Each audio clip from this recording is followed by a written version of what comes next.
Some years ago, I was walking towards the little parish church opposite the monastery to celebrate one evening, and a gentleman on the way to church said, because the intention was to honour Padre Pio as he then was, he had known Padre Pio. Two of them, as young men, had gone to see him, and he had said to them, "You will go to the war, you will die, and you will come back." And so it was. He knew things. He knew all kinds of things, in fact, just like the Curé Vaz, but a century or two before. He also had the same gift as the Curé Vaz with regard to the desire to be hidden.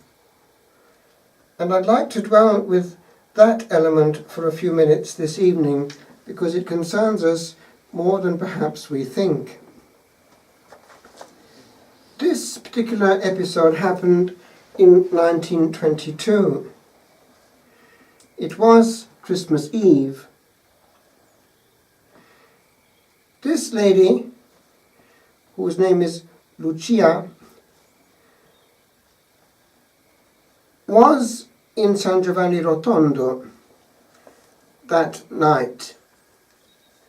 She arrived early to attend Padre Pio's midnight mass, and on that particular night the church was so cold that the Capuchins brought a stove into the sacristy, hoping to take the chill off. Lucia, along with 3 other women, sat beside the stove to warm themselves. Her 3 companions soon fell asleep, but she remained awake and was praying the rosary. When Padre Pio came down the stairs that led to the sacristy, Lucia saw that he was holding the baby Jesus in his arms. Now, he had a great devotion to the Holy Child, and it was his custom at Christmas to bring down a little statue with great devotion and tenderness, and this would be accompanied into the church, Italian style. But she noticed that it was not the little statue that was used each year. It was the real infant Jesus, a baby very much alive. A halo of light encircled the infant, and Padre Pio's face was shining with a beautiful radiance. Lucia stared wide-eyed in astonishment. It was then that Padre Pio noticed that she was staring at him. As he walked toward her, the halo of golden light and the infant Jesus suddenly disappeared. So too did the radiance on his face. Padre Pio asked her what she had seen. "I saw you holding the baby Jesus, surrounded by a halo of light." "Lucia, you must never tell anyone what you saw. Do you understand? Never." It was always his desire to keep the many graces that God had given him hidden from others. He rarely ever spoke about himself, and if he did, it was usually with great reluctance. And as in the case of Saint Jean-Marie Vianney, so too he was reluctant to appear in any photograph. They had great trouble with the Curé Vaz. I think they only got him eventually after he was dead, in his catafalque. so too he was going to be as elusive as his predecessor.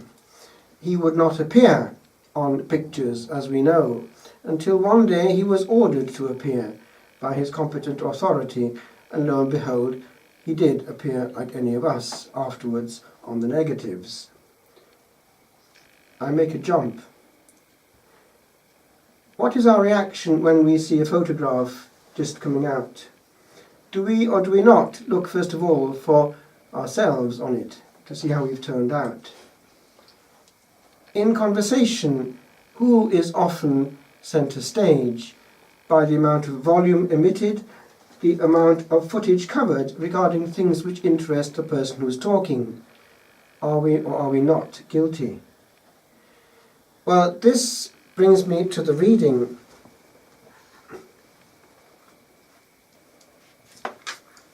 A man's conduct may strike him as upright. The Lord, however, weighs the heart. Like Saint Jean-Marie Vianney, the priest that we are honouring today was an expert in heart surgery. I don't mean with regard to the house of relieving the suffering that he created through the amounts of money being sent in his direction, well deflected towards a great act, but I mean towards what concerns us all, the interior man, extremely complicated. And like Jean-Marie Vianney, his whole life basically went into the invisible, that which we are. This interior man has illnesses. This interior man, if he's not healed and taken care of, becomes seriously ill. Observe how little care is taken of the interior man by the average human being right now. Not to listen to the interior or to live in it is to expose it to serious illness already. I am interested when I see all these young people doing jogging in the streets, and even though in itself it would be a moment of interiority and contact with themselves away from artificial noise, it is actually quite the contrary. If you look carefully, nearly all of them have earphones. Therefore, interiority is excluded even in solitude. And let's be straight, are we not ourselves in danger of something similar? When we are alone, what do? Can we handle the emptiness, or do we also need to be plugged in to something outside ourselves? Do we or do we not sit down calmly with no artificial noise but the silent page? Or do we have to have it on a screen, a computer screen perhaps? Are we happy to have nothing at all coming into the room, or do we automatically exclude that privileged encounter by just pressing a knob? In the car, can we or can we not face a long journey just with our thoughts? Or will the instinct be to reach for that part of the car which will do it for us, and therefore exclude our own interior, for this simple reason that for the time that any other machine is on, it's someone else's thoughts that we are obliged to think. And those thoughts may not at all be of heaven.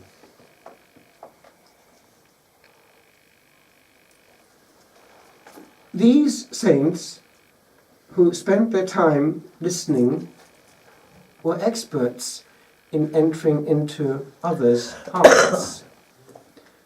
Some images of people like Padre Pio or St. Leopold, that other great Franciscan confessor, show them with an open ear which is very large in proportion to their head, indicating that that was the most important organ in their being. Analyze a conversation. Analyze what is going on. Just see people talking. See how much actual reception is taking place. And then look carefully at the way you engage. How much reception is actually genuinely taking place. Unfortunately, in my monastic experience, I noticed over the years that even in the monastic life, it was quite stunning how at times little listening was truly going on. On more than one occasion, I had to do with superiors who were actually physically deaf. And so what would happen? They would talk. And in the case of a superior, it's extremely serious, because if they don't know the depths in front of them, they can't heal the real illness. They will have a general answer, not having truly understood. But it can be our case as well. It's easy to answer quickly. In general, the less one says, the more one learns. And the fewer one's words, the sharper they are, and the better aimed they land. Remember that before answering straight away. And also remember that there is not much point often in answering when one observes before one a soul who has no intention of listening. One can't do a lot in front of a person who is extremely well informed. A person who knows everything about the question will have very little more to learn. Now, if one looks at a person who is encyclopedic in knowledge, one will often notice, not always, but one will often notice that that person will not be given to one particular illness when it comes to engagement. It's that of having the answer. The answer. Because truth, being many-faceted,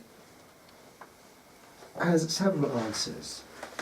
And the complete person knows more than one. I remember by chance, in the years of formation in France, having, in those years of theology, one of the brains of the Carthusian order. He happened to be in our monastery, and he was a walking encyclopedia. In questions of liturgy, he was extremely conservative.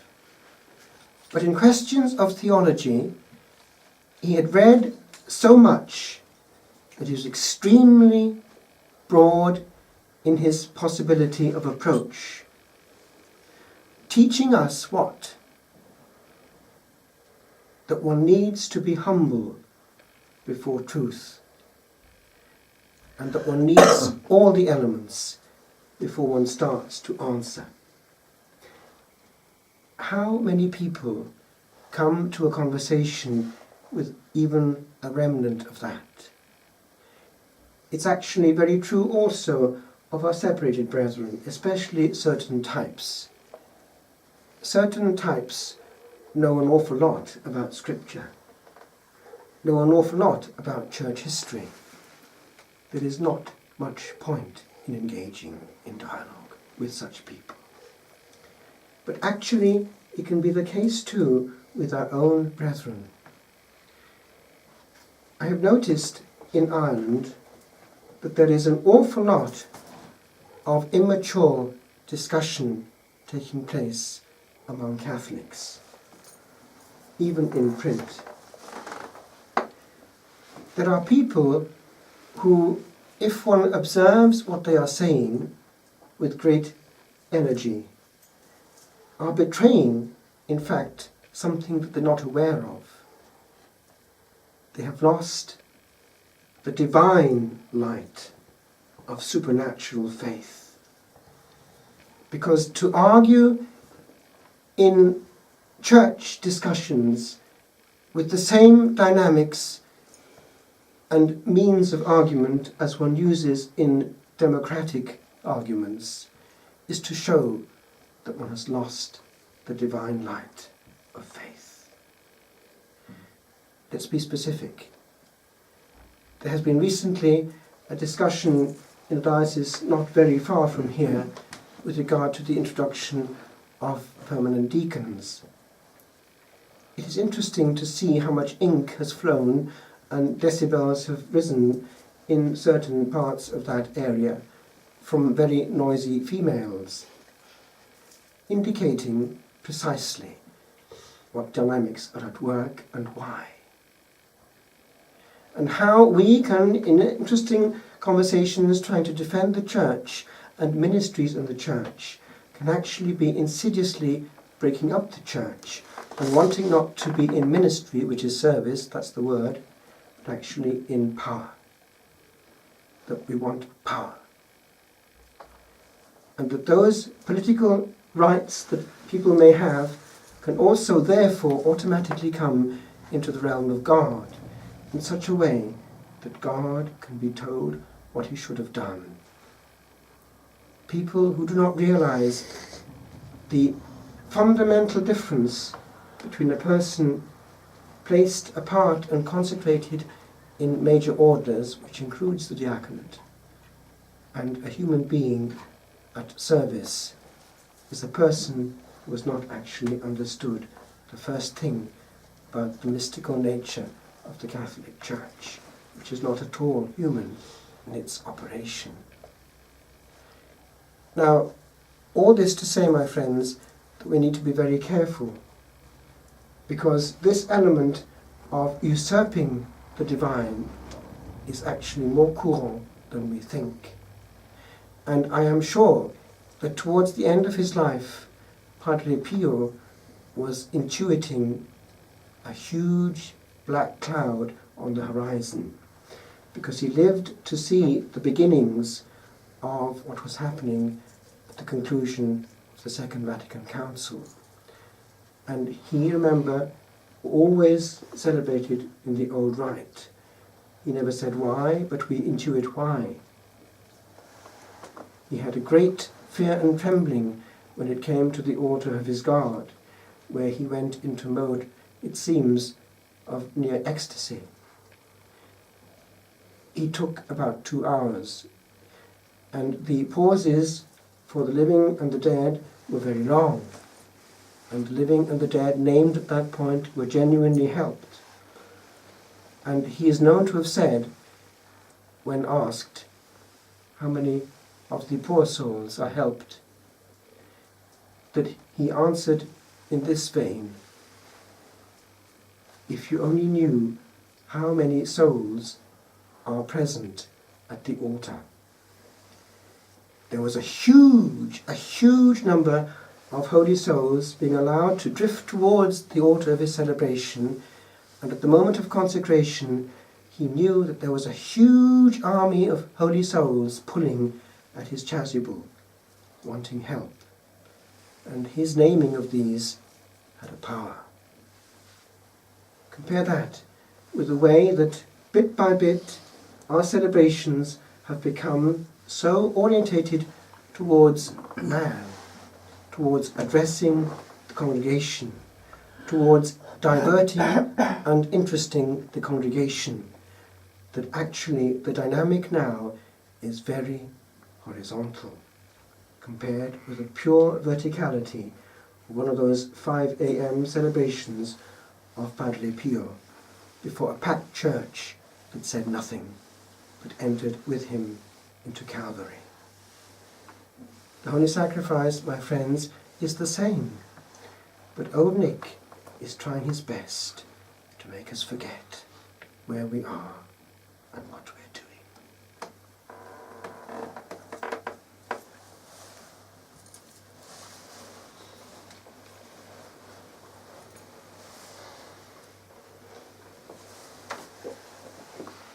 I just distribute this, which I came across again. I used to hear confessions in old confession boxes in Italy. There was one which had written on it the date of its making. It was 1690 something, 94 something, but the others also were old. And when talking to Dom Celestino, one of our neighbouring priests, he said when renewing the church, he kept the old confession box because he said, "Ha sentito tutti I peccati." It has heard all the sins. When you come into your kingdom, Jesus. The old confessional. How many sins have crossed this little grill that stands aloft alone between heaven and hell? How oft was blood that on this cross lies still, shed on a gaping chasm, ere a knell o'er blasted aeons rang. How oft did he through these weak pores soft pass and cancel all that could the demons sate in damned glee at what was not revoked in moments small.